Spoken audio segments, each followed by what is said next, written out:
السلام علیکم۔ معلومات کے ناظرین، آپ اجرک کے بارے میں جانتے ہوں گے جو کہ سندھ کی ثقافت میں ایک اہم چیز سمجھی جاتی ہے، لیکن کیا آپ جانتے ہیں کہ اجرک دراصل ازرق کہلاتی تھی اور یہ لفظ آہستہ آہستہ اجرک میں تبدیل ہو گیا۔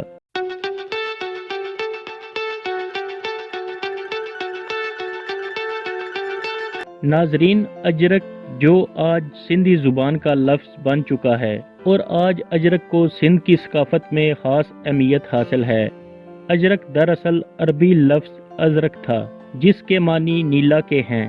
ازرق کس طرح اجرک میں تبدیل ہوا، اس کے پیچھے ایک تاریخی واقعہ بتایا جاتا ہے کہ جب محمد بن قاسم سندھ کے رستے ملتان آیا تو یہاں کے لوگ نیلی چادریں لیے ہوئے تھے۔ عرب سپاہیوں نے مقامی لوگوں کی نیلی چادریں دیکھ کر ازرق کہہ کر پکارا۔